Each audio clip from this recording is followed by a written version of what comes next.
Hey folks, I'm Brett Kinsella. I am the founder of Synthedia and VoiceBot.ai. I'm also the host of GAIN, the Generative AI News Rundown. We have an amazing set of stories for you today. We're talking about NVIDIA, OpenAI. We're talking about Amazon Bedrock. We're talking about a whole lot of funding rounds, including Mistral, which is like a giant upgrade. We have a lot of applications that are rolling out with new generative AI features. And we haven't done this in 2 weeks, so we have a lot to get through. And to help me break it all down, I have my colleague, Eric Schwartz. Hello, Eric. Hey, Good to see you today. you as well? All right. So we haven't done this for 2 weeks. We've got so much to go on. And I thought we would just start out with a little interesting data today. And this is from Microsoft. They have a work trends report, our work trends index that they put out. And the part that is related to generative AI was just released. And I thought we would talk about this a little bit because I thought the findings were interesting and instructive for corporations in the place. And the top line is that 75% of people are already using AI at work. Now, of people, this is of people who are knowledge workers. So that's probably an important distinction I should make. But 75% have been, and then 46% of them started using it 6 months ago. So basically about half have added in the last 6 months, but 75% are using AI at work. Does that surprise you? No, not really. Not when every single when ChatGPT and every other service are working to put out new ways to make it. You offer free services, offer ways you don't have to sign in, ways to make it as streamlined as possible to use it. And frankly, depending on where you're working, all it takes is one or two people to have a good experience and tell their colleagues who they're to test it out. And I mean, word of mouth is a powerful way to spread things like this. Sure. Well, and here's the other top line 78% of AI users. So, of that 75%, 78% are bringing their own AI to work. And this is true across businesses, large and small.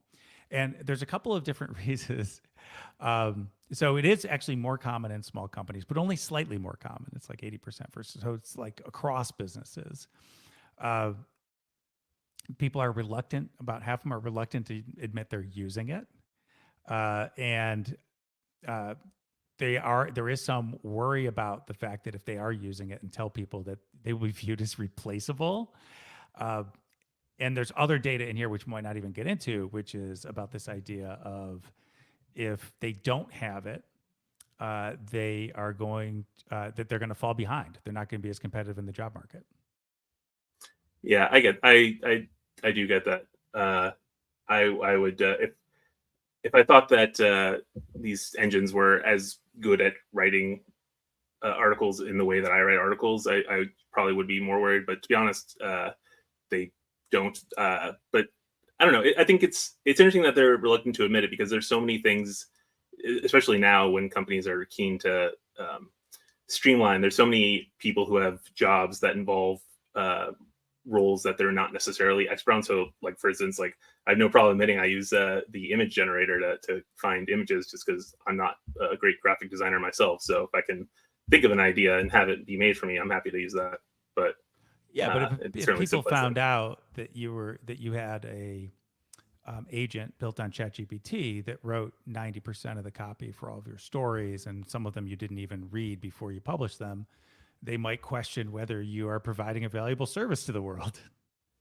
True, although I'd probably be hired as a consultant on how to write good prompts if I was able to do that. That's also true. Well, I think these employees are justified because there's some other data in this same index that showed that 66% of leaders would not hire somebody without AI skills. And so they feel like they needed to compete. 77% said they're going to give early career employees more responsibility if they have AI. So this is a way to get ahead. So I think that's super impressive. And then the other thing is, like, everyone's going to say, "Oh, it's just Gen Z." Well, actually, this talks about it. So 85% of Gen Z are bringing their own AI to work, but 73% of Boomers are. So this is like really widespread. And I pointed out sort of the three findings or the three implications of all this. So the workers clearly see the benefit in generative AI. Companies that are either restricting it or, in that case, it's futile probably in this case. But if they're not providing generative AI, then they just have no oversight about how it's being used, whether it's good generative AI, how, any way to track it. And so they're not optimizing it, but then they also don't have any of insight into it, because then it's basically you're just encouraging shadow AI is what I call it, a rogue use, if you want to talk about unmonitored AI. Yeah. And at this point, if this many people are actually using it and they're getting benefit out, you're not going to be able to reverse it. So you basically just have to figure out as a corporate executive how to manage it. Yeah, and also, I mean, but it's such a broad term. I mean, how many people are using it to not necessarily produce new content, but for instance, if I was working at a large company that had a lot of meetings and a lot of reports, I would definitely be using it to try to summarize or parse through big documents or big transcripts to try to understand what's going on, more than I would use it for but here's making the my own thing. stuff. Here's the thing, like you would do that, right? And if they don't have a solution for you to do that, they're going to be doing it on their own. So they're going to have like additional data that they might not normally have from your organization. They're going to have it in a summary notes file, or they're going to have a transcript that they're going to run it against. Like people are running their own things, like their own assistant on these meetings. So I think that's also another really fascinating thing. Well, in any event, I thought that was sort of an interesting point to bring up. And we got a ton of news today, but I do want to do one more thing. I just want to talk about, because this is something that I did a couple weeks ago in a webinar with Amazon. What they asked me to do was to talk about generative AI in entertainment, LLMs in entertainment, how they're going to change that. And we have this.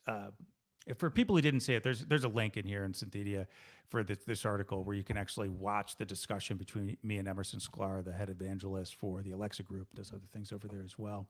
But really talked about this idea of generative AI productivity and entertainment landscape, because I think it's hard to understand LLMs in the context of entertainment without understanding the context of productivity, because that's where most of us come across this. But essentially I can sort of go down here. We have this idea to like make it very simple.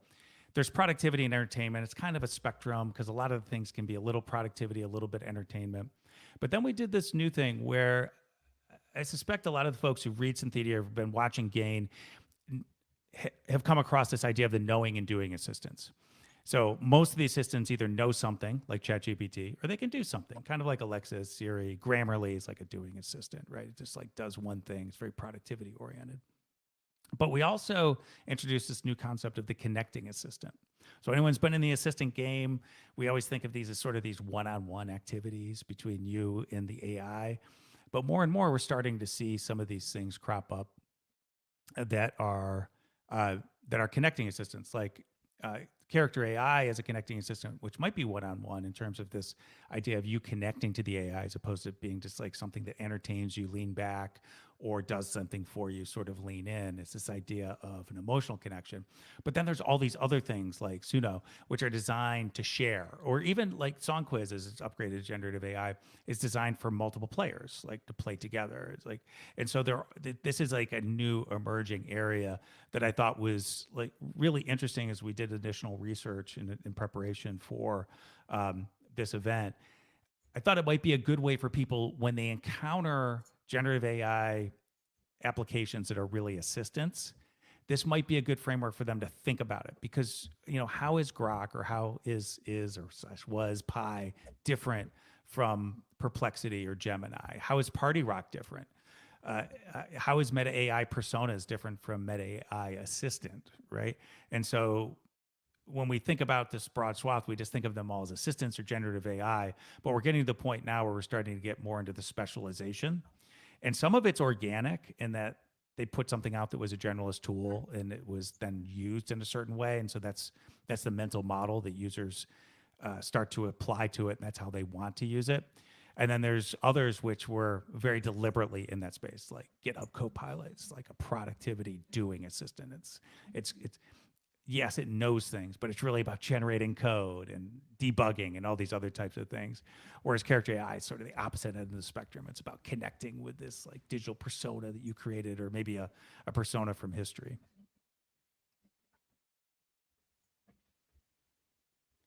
Okay, we will move on to the next thing. Let's get into the news. And Eric, you've written about this. I actually have something that's going to go out today on this as well. But Amazon Bedrock Studio, where did this come from?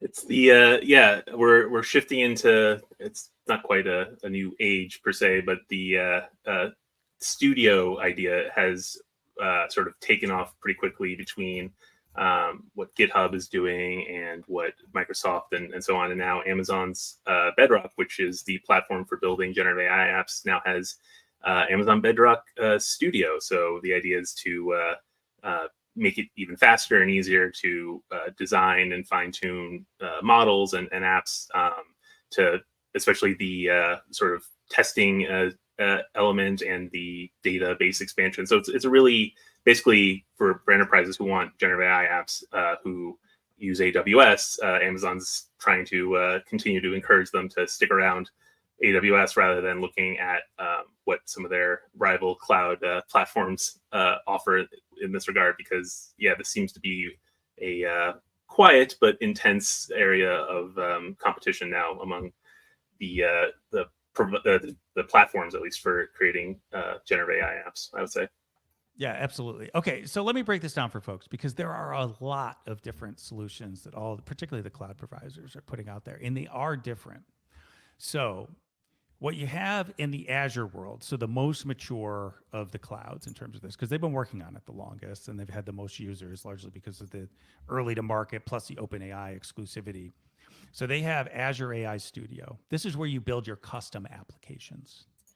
Then they also have, more recently, Copilot Studio.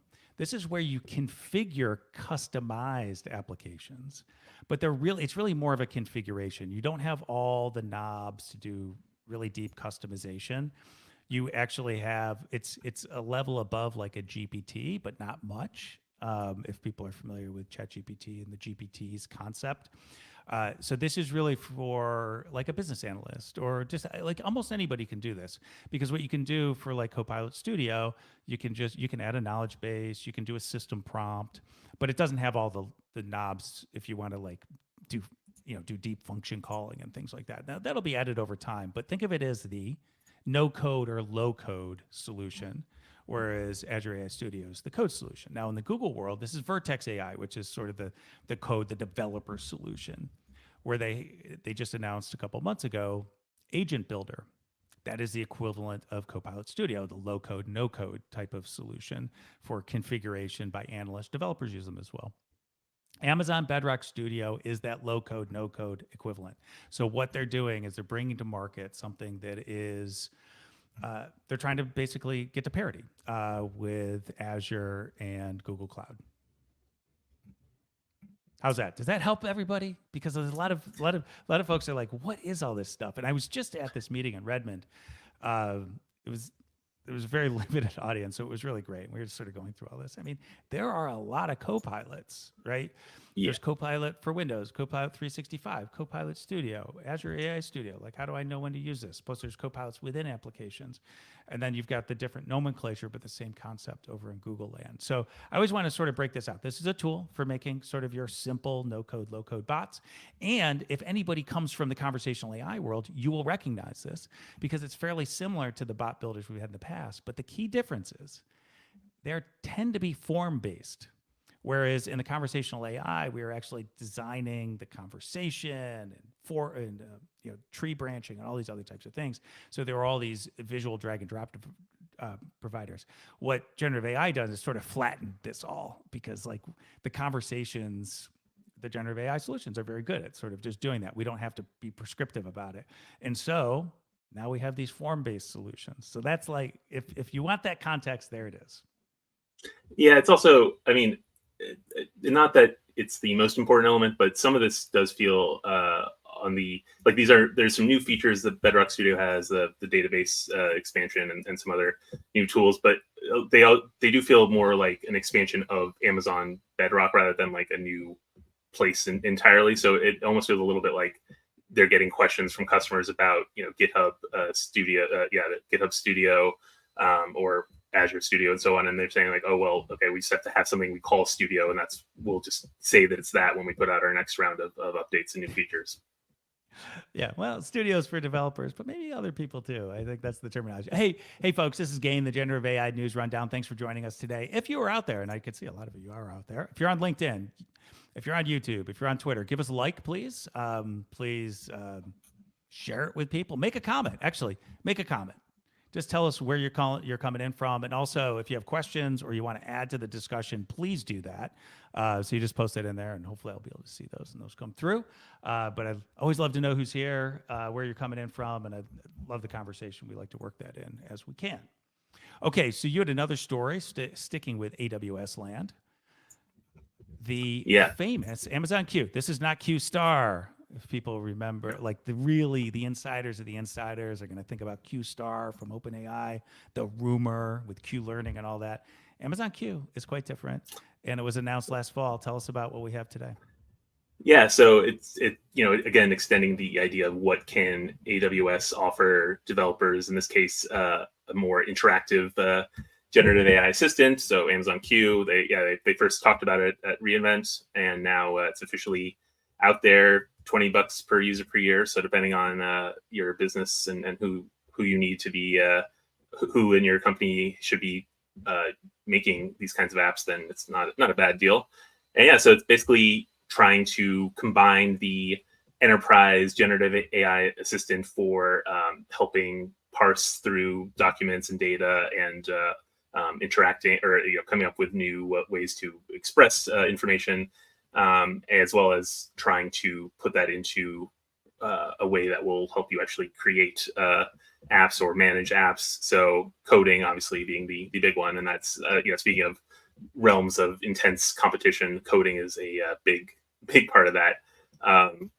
So again, going up against Microsoft, going against Google and Gemini, they claim it's the best assistant for these kinds of services. Obviously, they will say that, but it's just a way to continue AWS saying, yes, we are just as we're as much as a generative AI. So this is their answer to Gemini Advanced, to Microsoft Copilot, the main one, and ChatGPT, right? And so it is interesting. Like when they talked about it last fall, they did talk about Amazon Q as an assistant for people using AWS. So basically, cloud administrators, other developers that want things. And ultimately, I think it's going to be excellent for that because they need that, and it's going to be grounded in the data associated with AWS, and that's really important. There might be some question about why it needs coding capabilities when Amazon also has Code Whisperer. And so this might be something that we're seeing that we often see from a Google standpoint. Instead of like consolidating or refining, enhancing, like let's just create a new thing, right? But there is this concept that like you have GitHub Copilot, that's from Microsoft, but it's built on Codex from OpenAI. But you also have ChatGPT, which can help with these types of things. And so this is more of a generalized assistant. I'm not sure when it comes to this domain whether it's going to be as good or better than something that's finely tuned to coding. But then they have this other thing, which is the business thing, which is truly like the business Copilot concept, which Amazon Q for business. So I think this is just AWS sort of like, again, matching the market of their cloud competitors. I do believe that Amazon Q will wind up being a great tool for managing AWS workloads. It's not as clear to me that this is the thing that a lot of the business are going to drop for their general purpose assistant needs, but maybe it will be. Yeah. Again, we've talked so many times about the cloud wars as a proxy for generative AI, and I feel like this just continues that battle. Yes, it is. Well, it's the cloud wars. It's basically what's happening. If this is the cloud wars, they're just bringing a weapon to the field of battle that everybody else has already, right? Yeah, they never want to be left out. And they need it. I think they need it. At the very least, it's going to be good for some of the things that are specific to AWS, but they also need it. because there will be some people who just want to like standard on an AWS, and it'll just be easier for them. You don't want them to like feel like they have to go to another cloud or another provider to do that. And I, right now I think it's driven by Anthropic Claude predominantly. Is that correct? I know they're Yeah, I working on a believe so. new model over there, which I think will replace it, but I don't think this is a Titan model. Um, another thing, we have a couple things to talk about Meta, but I did want to talk about this really quickly because I did do a write up on Meta in the generative AI wars and this idea of smart glasses with assistants. Because there was an announcement a couple weeks ago that largely was ignored. I think like a lot of the tech press looked at it because, like, of course, it's Meta. We were going to talk about them. But they did some upgrades to the Ray-Ban smart glasses from Meta. And so I think that's so like, why do smart glasses make sense? So the first thing I'll just say is if you think about Meta, they also own Quest, the old Oculus, which is a VR thing. So you think about this idea of them having a VR platform. Now with Meta Ray-Ban, they have what can become an AR, or maybe some people would call it is an AR platform right now. The smart glasses added Meta AI Assistant. And so smart glasses really need a voice assistant. So they have speakers. You don't have to have separate ear pods. They have directional speakers that go into your ears in the back of the glasses. They also have a camera so that you can see what's going on. So there is a number of different things in terms of why that helps them. So the glasses, by the way, if people are pulling in a lot more data, that's going to give them more vision data for the world, and that's going to help their future model training, particularly for the multimodal models. People have looked at Grok 1.5 and been impressed with how good it is. That's X.AI has the Grok 1.5 model, not the chat assistant.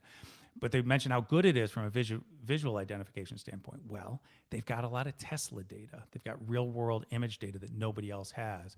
And so in this case, it's something that might be helpful. They're going to have a lot more conversation data, which is in context. Now, that in context might be just hearing the conversation, but it also might be the conversation plus the visual, right? And so again, that's going to help them understand their models, even if they don't use it for their training data. But like, I fully expect them Yeah, to do that.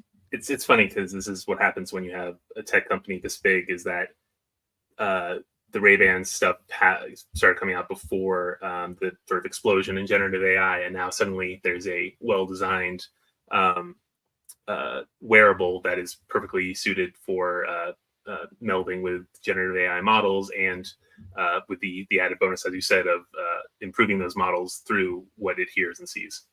Yeah, and the Humane Pen and the Rabbit R1 are not the next generation of device. It is No. smart glasses. It is because they're human friendly. They're things that we understand. We don't, they don't take up extra space. I think Something that's you for might wear sure. anyway. Yeah. Exactly. As we both have glasses on today, these smart glasses. Yes. I'm actually thinking about getting a pair of these, even though I always had it, resistance about some of these things. it does make me miss North though. Still. Yeah, I mean North. We can go on that another time. But like the Yeah. whole idea, whether it's North or it's Snap Spectacles or it's in this case Meta, there's this idea of fusing the digital world with the physical world. And this is Yep. one of the gaps. And we've seen this. A lot of people are looking at what's the next level of assistance, what's the next level of large language model intelligence, and one is to have more real world data so they can develop real world context, but also common sense and some of these other types of things. So I think like that's really important. So if you wonder why they have the glasses, that's one of the reasons. But attention is all Meta needs. So Meta, Facebook, WhatsApp, Instagram, all their properties are based on attention. And one of the things that they're concerned about, so this is defensive, is that if an assistant from OpenAI or Microsoft or Google or a collection of assistants start to become the front door to digital, that then Instagram, Facebook, WhatsApp become moved to the back. And so they don't have that attention.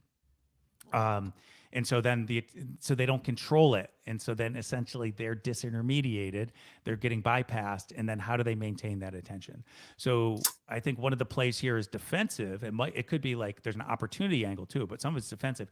If assistants are getting better because of generative AI, Meta wants to be one of the choices and hopefully the primary choice. And the fact that it's in these apps that people are using all the time, they have distribution. And I even saw comments about people saying, hey, it's actually easier for me to ask the question in WhatsApp because I'm already in WhatsApp than it is to open up a new app called ChatGPT. Yeah, and you can tell that Meta is worried about it because they broke from their usual system of trying to keep everyone in their walled garden with the Meta AI assistant website, which is not something they would normally do. But if you look at it, it does do a lot to try to encourage you to shift back into WhatsApp, Instagram, et cetera, and use it there. Absolutely. And it is quite good. Like I've used it particularly in WhatsApp, and it is a very common, now that they've upgraded to Llama 370B, and maybe they'll eventually hit the 400 or 405 billion model, which is coming out later. But the last thing I'll just point out is, hey, who were the winners of the mobile era? You will always hear everybody that says it was Apple and Google. But I will tell you, Facebook was the third winner, because where Apple and Google wrapped up each, let's call it half the market, depending on the country, but we'll just say each have about half the market for smartphones. Facebook has all the market. I mean, just look at sort of the daily active users and over 3 billion and these types of things. But one of the things they do rely on is that distribution through Apple and Google based devices. So this is an opportunity for them to potentially disintermediate. They have their own website now. Within these mobile apps, this could be a way for them to stave off Google or Apple asserting more control because it's just so popular. But also with the glasses, they have their own platform, so they don't rely on Google Android OS or iOS. And they don't scare away people by having it be called the Meta glasses. They're the Ray-Ban smart glasses. Yeah, well, they are called the Meta Ray-Ban glasses. They will never get away from sort of pushing that. But they're not for the metaverse. They're for the real verse, right? And they're also they're very much like they're really trying to they did avoid the Google Glass problems. Yes. Well, why were they able to avoid it? Because Snap came out and did it. Yeah. And so the issue was, this was the same thing we saw with voice assistants, smart speakers in the home. It's hard for Google to be first in that place because people always have this worry that they might be surveilling them because they're so tied in. And so I remember talking to an executive at Google I/O several years ago, and they're like, yeah, I mean, it would have been hard for us to be the first always listening device in the home.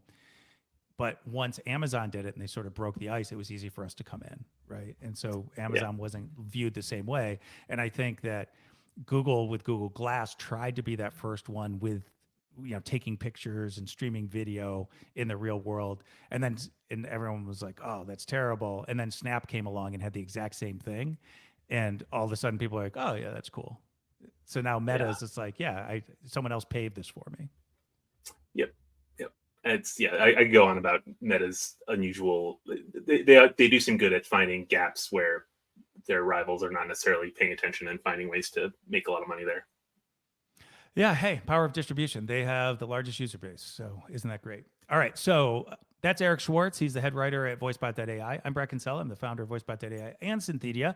We're here every week or two. Lately, it's been every 2 weeks just because I have you travel and all these other types of things. But what do? We do the Generative AI News Rundown. We talk about the top stories of generative AI. We try to put them in context. This is our way to curate for you what the best stuff is, the stuff that you should be paying attention to, which is super hard. I get it. Everyone I talk to is like, how do you keep up on it? What sources do I use? Well, that's why VoiceBot.ai. VoiceBot.ai really covers sort of the news, the events of the day with a little bit of context. And then you've got Synthedia, which is the mostly near daily newsletter that we put out, which is the context. It's a little bit more analysis and that type of thing. So I encourage you to go to synthedia.substack.com to sign up for that, or voicebot.ai to check out that news, because that's what's there. And oh, and by the way, if you just want an update every week in Synthedia, when we do the gain, we actually just give you all the links and embed the YouTube video in that. So if you go there, you'll see this as a way for you can actually do that. And we also do that in LinkedIn as well, in a newsletter through my account. And connect with me on LinkedIn. But if you do, tell me in the note when you say you want to connect. Just mention that you are a gain watcher. That's why I know, like, you're the people I need to be connected to. Okay. So let's go to our second segment. Those are sort of the top stories that we want to focus around, thematic. Now we're going to go into news, and we're doing funding fountain. It's always a popular section because where the money flows is where the attention flows. Mistral, poised to raise $6 billion valuation to drive LLM innovation. Okay, so let me give you a little background here. In December, they announced a raise of $415 million.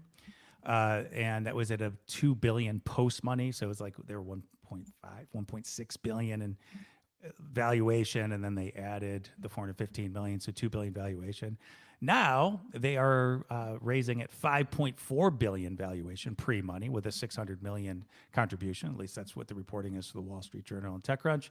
Some others have confirmed that they think this is in action.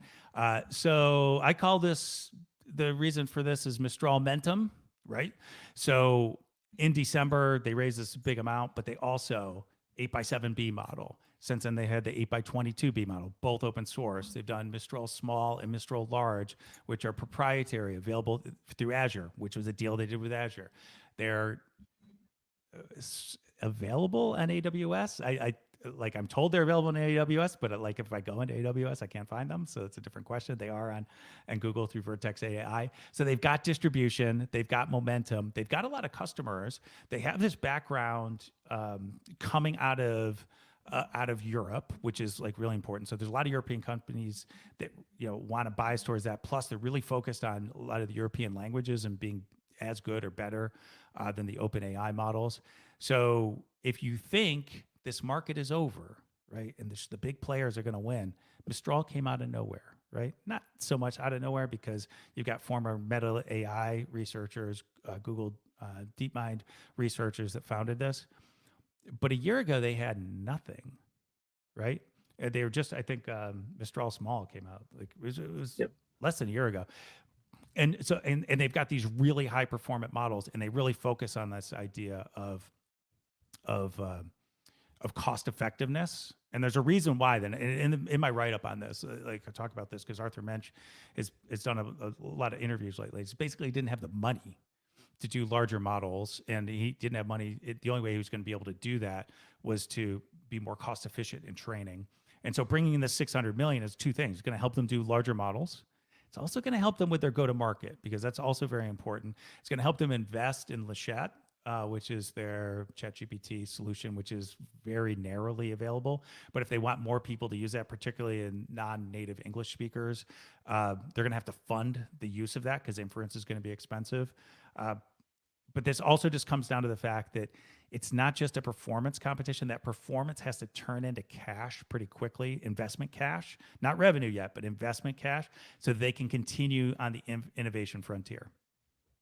Plus, I mean, they can tell investors, hey, we're keeping the money focused on the product because all we do for marketing is put up a social media post with a torrent link at the end. I know, it's pretty amazing. Yeah, it's just Arthur, and then Arthur Mensch, the CEO, just goes on a bunch of podcasts, and it's like he's done. That is their marketing. Yeah, they're pretty amazing. They've really had a lot of momentum, so they're one to watch for. And I think they are. I was just this event was that I was at in Redmond. There was a lot of very large enterprises there, senior IT executives, and a lot of them are considering or have tried out Mistral already, which is something that's kind of hard to fathom thinking about sort of where we were 3 or 4 months ago with them and sort of the alternatives to OpenAI. All right, another story that you wrote about, Docusign. Yeah, they bought Lexion, which is a company I've written a fair amount about, part of the legal tech generative AI explosion, particularly with contracts, writing contracts, editing them, helping businesses and lawyers improve them, negotiate them. They're using, they were one of the earlier adopters of OpenAI's API, specifically as a Microsoft Word extension, which is interesting. But now Docusign, which I think like most people just think of it as, oh, it's that thing that you use to sign documents online and that's it, but actually has quite a few other enterprise services. They bought Lexion. They're bringing in their team as well. 165 million is not nothing for a startup that's only a few years old. But I definitely think it was the AI contract assist that sort of put it over the top as a worth that much money to DocuSign, and they're really keen to build up what they call their intelligent agreement management, which essentially is using Yes. AI within contract creation and edit and negotiation. So I think it's just going to be we're going to see other companies doing this, either buying or creating their own AI contract helpers.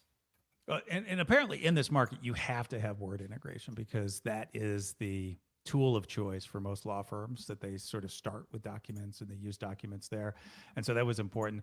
It wasn't as clear to me that Lexion was going to um, be able to be successful. There's obviously, we've got things like Spellbook, which had a little bit more early market traction in the contracting space. We've got like LexisNexis now is in this space. I think Thomson Reuters has something as well. So, and then we've got Harvey. We got all these. So a lot of people are competing now. Law is a very broad, and like specialization in contracts versus other types of legal documents is like an opportunity. But I think this is great. But I think it's like like great for the folks at Lexion because like they're like going to go right in. But the key thing is this is important for DocuSign. So they're spending 165 million on a very new startup with I think very close to zero revenue. Well, some revenue. Sorry, that's not fair. But like, maybe not profit so much, but their user base wasn't like they had tens of thousands of users, right. Like different companies, like maybe lawyers, and in some of their benefit, I think, was that there was so much interest in the space, but some of the other players didn't have capacity to onboard people fast enough. But in any event, like DocuSign needs this. Like if anyone's used DocuSign, like as a user, that would be amazing for me. Just like, that'll show you the changes in the document, stuff like that. Well, I would like to be able to chat with my document, with that legal document. Or I would like to be able to compare, like if there's an indemnity clause in something somebody has just sent me, like how that compares to an indemnity clause of a previous contract I had with them or with another client or something like that. The implication of choice of jurisdiction. So one of the things in all these legal documents that you sign, it's like what law applies. Is it the state of New York? Is it England? Is it Louisiana, which is based on a completely different system? It's civil law, not common law, right? So those are all like very important things to be able to ask, like, what's the implication? And particularly, like, how does a particular item impact you in Delaware versus New York versus California versus Iowa, right? And so as a user, I think that's pretty amazing. The other thing too is I think that DocuSign is so widely used by a lot of large businesses, but small and mid-sized businesses where they have maybe outside counsel, like contract counsel, or they have very limited legal staff. And a lot of times what happens is that the lawyers will draft something, but there'll be questions and updates, and the business executives have to make the decision, like call the ball on the strike.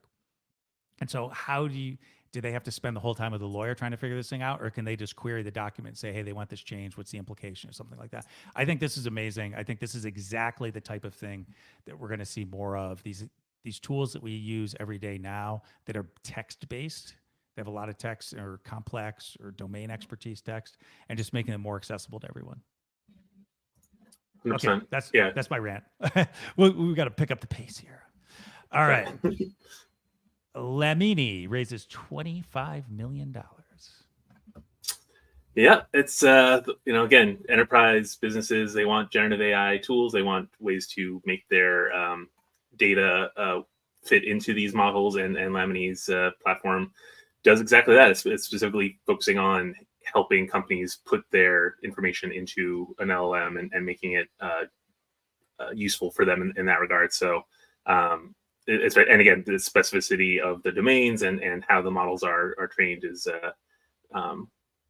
very helpful, especially when it comes to companies that may not have like a large IT or technical group, but who want to have these kinds of agents and tools. And anyway, I think it's you can see a lot of these kinds of raises and acquisitions, I think, going forward. Yeah, and this is a general purpose solution. It's like we talked earlier about Bedrock Studio and some of the other tools that Azure and Google have. This is not specific to a cloud, so you could use it across. It's also very interesting the way they're going after use cases, very much the way AI 21 was the first to really segment out their model for specific tasks. Say, hey, this API is for this task, summarization, grammar correction, right? All those different types of things. They're coming out of the gate with saying, hey, we optimize for code generation, copy generation, legal, supply chain management. Now, maybe it's too broad because like Lexion's just on legal, and so that's a really much easier to prove the value proposition. But I do think we're going to see a lot more of this use case oriented go to market. Now, you also had a story on customer and Inflection AI, but maybe now they're getting more back. But 1.1 billion. Yeah, it's a lot of money. It's one of those things where it's like I was double checking to make sure that it was the right amount. But yeah, CoreWeave, there's just so much. There's so many things and so many groups that want to use generative AI, and the companies that can provide the sort of foundational hardware and infrastructure for it. There's not that many. I mean, that's why NVIDIA is the way NVIDIA is right now in terms of winning every market in the world. But yeah, CoreWeave is really keen on simplifying, or not simplifying, but renting rather than making people wait forever to buy these GPUs, and to really help them help companies that don't have access to gigantic amounts of computing power get it in order to create and run these sorts of generative AI projects that, as we said, every business is apparently starting now. Yeah, and I think the key thing here is they have access to GPUs from NVIDIA because NVIDIA is one of their primary investors. That helps. They also specialize in AI workloads. So there's this idea of sort of an AI factory there where, but a lot of this is just capacity. If they've got GPUs, they've got business. Now, I will say that I think that this is their business. And they have this advantage right now that they have access to NVIDIA GPUs, which are in short supply. At some point, there's not going to be a shortage of supply of GPUs and or other accelerated computing platforms. And so I wonder what's going to be next for them to sustain this. But it makes a lot of sense to me that, hey, we need more capacity. They've got access to that capacity. That makes sense. And they're working with Mistral, who can certainly afford them. Yeah, more money from Mistral. All right, Flex AI raises $30 million to solve the generative AI chip shortage. I know, it's almost like, yeah, I was gonna say, it's almost like there's a theme here. But yeah, similarly to CoreWeave in terms of like goal or the reason for their company to exist. In this case, it's all about making the using computing power more efficiently, accessing and connecting different sources of computing power that may not always necessarily interact as seamlessly. So yeah, their idea is that they can help a company or reorganize the infrastructure. They can better support the LLMs. They can make it possible for a company that maybe has multiple server links to have them interact with each other in a way that helps produce and manage LLMs and generative AI services. Absolutely. All right, so we're gonna finish up. This is on that's it for funding right now. There's a lot of stuff going on, obviously, in that space. It does seem like Flex AI though is like is it an abstraction that like it'll just find capacity for you that's cloud independent? Yeah, there's a bit of that, and also just because sometimes when a company's building up, or if the company's not doesn't have expertise on how to manage that sort of virtual infrastructure, just getting help making it so that there's not extra steps or roadblocks in the way of sending information, processing information, and sending it back. That's always okay, helpful. Yeah, just more efficiency. Got it. And so there is actually one more story in this. OpenAI startup fund raises $15 million, which seems like too little to do anything.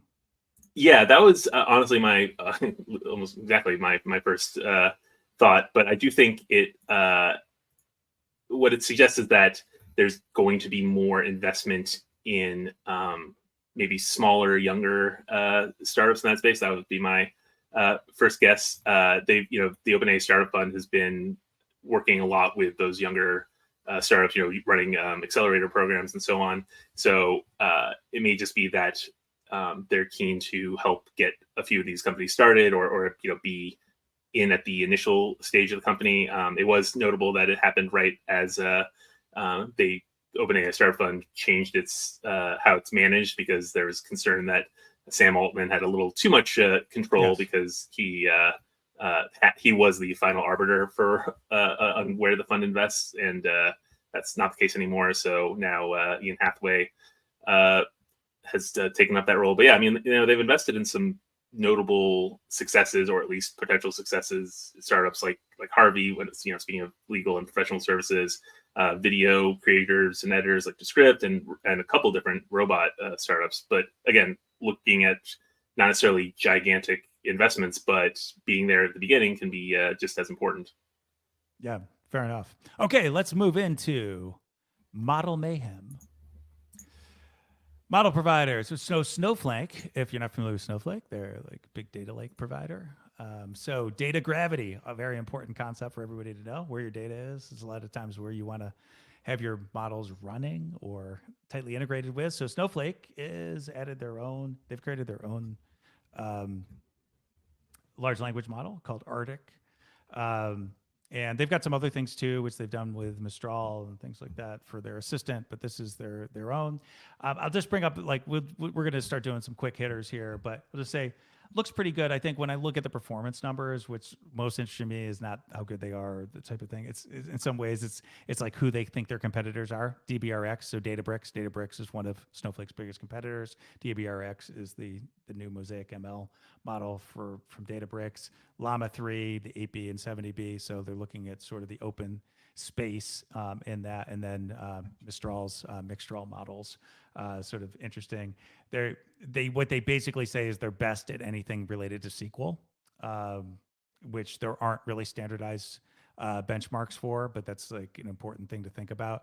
And I just see this as sort of the next wave of the data. We've talked about the cloud wars, but now we have the data platform wars. And what's really fascinating about Microsoft Azure, they have this thing called Fabric. And a lot of people don't know what Fabric is, and I didn't get this until I went through this just recently. You can mirror your data. So anytime you want to use your data in another platform, you usually have to extract, transform, and load. So it's like this whole integration and transformation process. Now they can mirror it so that you don't create replicas in two places, and it's almost like a way for them to say, oh, you don't have to move anything, but eventually you're not going to pay for both, so you're going to do it. So I think that's the data platform wars are a nice important sideline here. Right, and it's the companies that are maybe not so keen. These are the companies you don't hear about in the public quite as much because they don't have consumer face, but make a lot of money working with big businesses. Okay, OpenAI has a deal with the Financial Times. They just want their data. Financial Times are going to use theirs. I just say that this is quick, cheap calorie revenue for the news organizations. They're going to have discovery and relevance within ChatGPT. That's all great. Financial Times might use it to actually get more paying users, because you might get a snippet from there, but you want to read the whole story, but it's gated because a lot of Financial Times stuff is gated. So I can see where that really works for them. I will say that my observation here is that the back catalog of these news media organizations is more valuable to the model developers than their ongoing stuff. So I think a lot of these things probably are not going to be indefinite. And also most of the news organizations cover the same news. So every time a news organization signs up, it makes the news organizations that haven't signed up, their assets less valuable. So yeah, it's also notable. It's a slightly different from some of the other deals that OpenAI has done. A little deeper, a little more deeper links between the model training and the FT's data. So it'll be interesting there.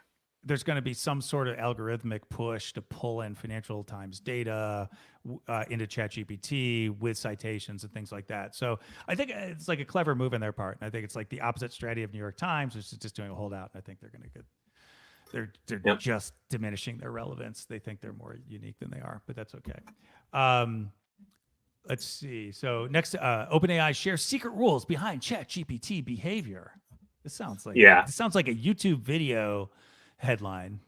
Yeah, I know. I went with a slightly spicier headline for this one, even though it's not. Well, there were spicier headlines I saw across the web, and this came out. But what's I know. I didn't want to go quite as far as some of the more sensationalist ones, because it's not that it's not that the concept of these rules was secret. It's just that, you know, none of the big developers of popular generative AI models have really gone into detail about like the baseline principles and rules for their the chatbots that they use, that they produce. And in this case, ChatGPT, obviously, you know, best known, most widely used probably.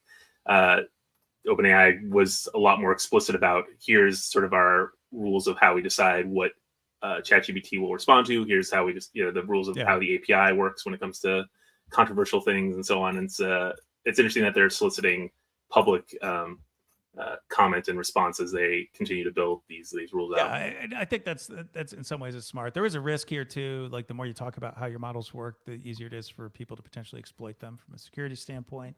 But you know, they're opting for transparency, which I don't think it's not for transparency's sake though. I think it's like for them to get more information on how to do different types of alignment. Because I think that's where we're headed. We're not headed for alignment, but we're talking about like customized alignment. We even see this in some of the models now, where you can select like how much moderation or filtering it's going to do, stuff like that. So that's probably going to be what drives their filtering decisions. Plus, it's something they can point to when inevitably there's another controversy one way or another about how ChatGPT behaves. Wanted. And that's not gonna. Well, they can point to this and say like, no, we're not deliberately trying to force an opinion. Like, look, we literally explained that we're not doing that. Yeah, fair enough. And that's where like transparency like often wins. Grok is summarizing news in X, and I'm just wondering, like, what's more important, the summarization feature or the quality of the content? Yeah, this does feel sort of almost like a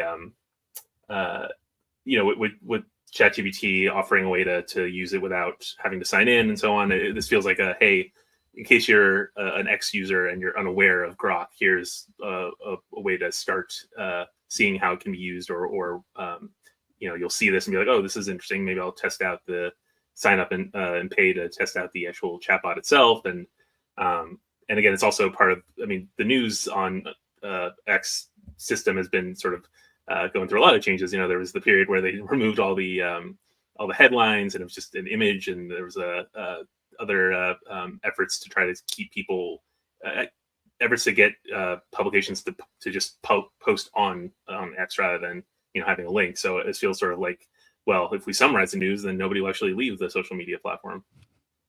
Yeah, absolutely. All right. So, and there are a lot of people watching on Twitter right now too. So it'll be interesting to hear if you guys want to make a comment, if you've used this feature yet, if you like it, if you like Grok. I think this makes total sense. It's just like, again, integrating into your platform, a tool that just makes it easier for people to consume the content and might draw a little more attention. But I think, you know, it just adds value. Like, that's what we need. We need things for convenience. Hey, Alan Furstenberg. He apologizes for being late. We covered a lot of ground, Alan, but I think next week we're going to cover a lot more ground that's going to be of interest to you. Although I was toying with some things around Google that we're going to talk about next week, about sort of the death of Google Assistant, which you will see, Alan, next week at Google I/O. If sounds like an execution is going to happen. Well, I think it's like Google Assistant no more. I mean, I think it's like it'll either be explicit or it'll just be by omission. But we'll see. Maybe he has an opinion on that. All right. So the killer app of the generative AI era is GitHub Copilot. And just in terms of the impact, I mean, from a cultural zeitgeist, obviously ChatGPT is, and then some of the other things that have flown from that. But GitHub Copilot, like the one that is like just killing it right now. There's 2 million paid users, 50,000 enterprises using it.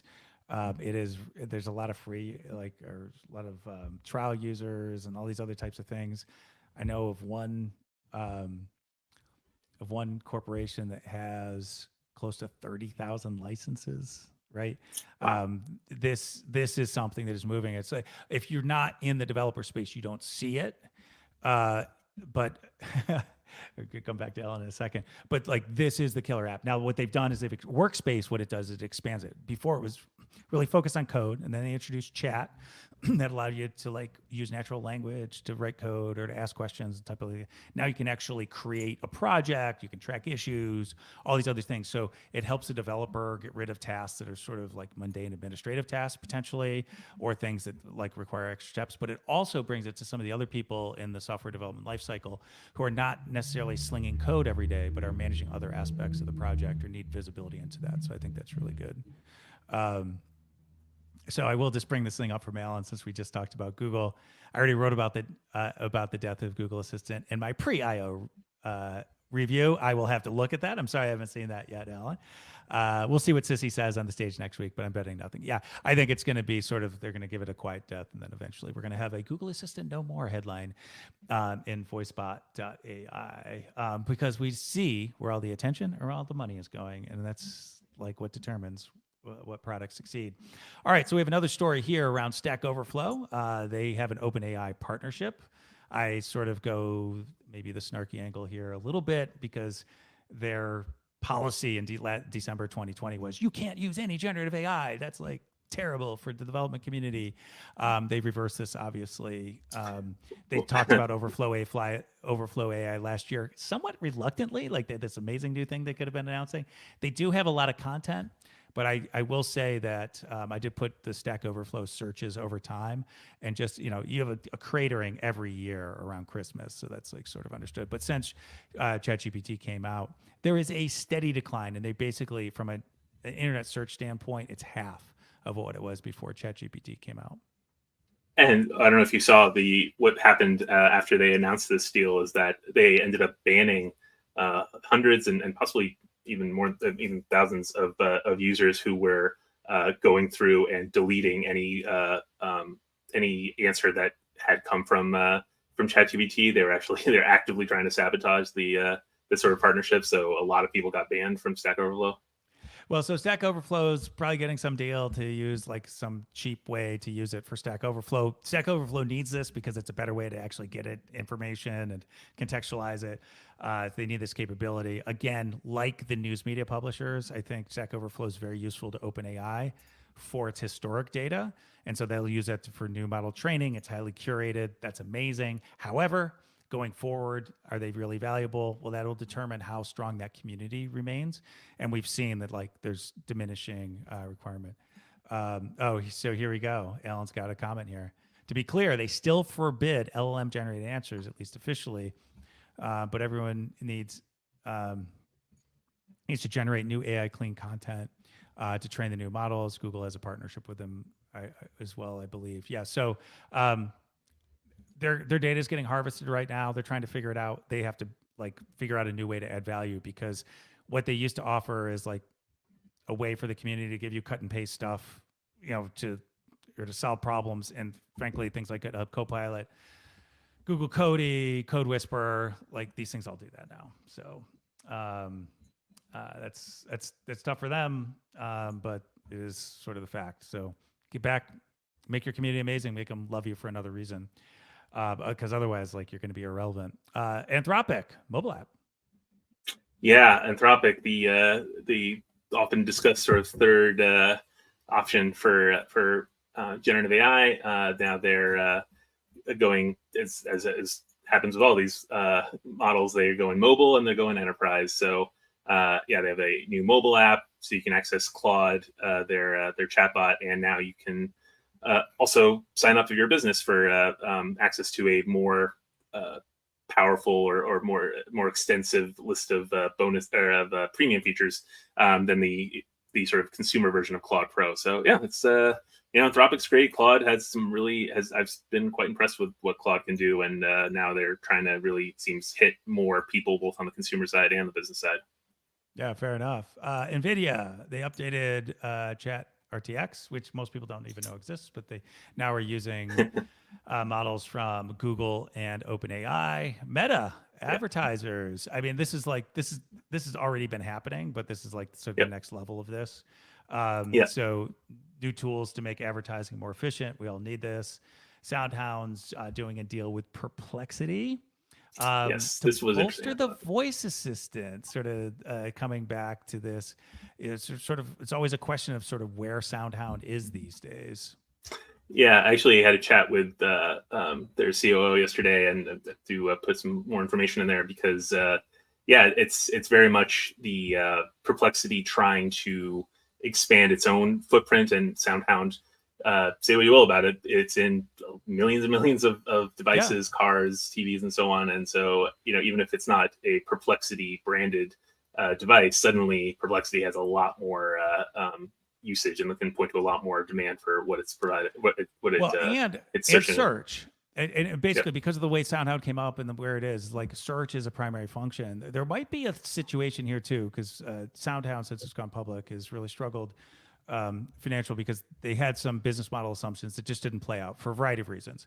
But as we see the trajectory of Perplexity now valued more than SoundHound is, like at least in the private markets, it could be that this would be an acquisition target for Perplexity going forward because they immediately get distribution through a lot of devices and large companies. Yeah, and Perplexity's part of their selling point is real time, immediate information, and SoundHound's point is often geographic proximity and real time information. So the combination makes a lot of sense. Yeah, this Yelp thing I want to actually dig into more another time because we have to bring this to a close today. I thought that it is interesting that they're trying to link customers and businesses, but maybe we'll have an opportunity to go deeper in that. TikTok is labeling AI produced synthetic media. I guess that's great. I just feel like that's just like a. They're just doing that because they feel like they have to do it because like what about the stuff that's synthetic that's not labeled, right? So Well, if it's like the good actors can basically label it, right? But then the question is like people who are fooling the system don't have an incentive to label it. well, it's supposed to be automatic in the sense that regardless of whether the user says this is, they upload something and the user doesn't have to say this is synthetically generated. Their TikTok's part of this has newly joined a group that has technology that at least theoretically can spot synthetic images and video and so on. But I'm sure it'll work with regard to obvious deep fakes or other synthetic images and so on. But I do wonder. Yeah, it's a question of how good it is, but also, as you pointed out, it's also part of their larger, like, oh, look at us, we're a They're good just company, we're behaving well. It's a good citizen thing. They should do that. Like I think that's fine. It's just like, and probably the bigger thing is it's like more endorsement of the Coalition for Content Provenance and Authority, the CTPA.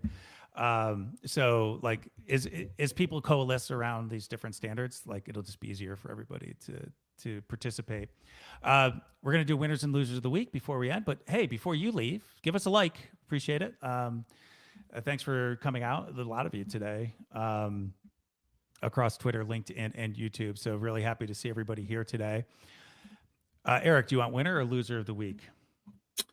I'll start with I guess loser of the week. I mean, honestly, I'm thinking about all those Stack Overflow users who were probably very happy when Stack Overflow initially was pushing back against generative AI content, and now find themselves actually banned from the platform because they don't want to have that sort of that presence on the platform. So that's tough for them.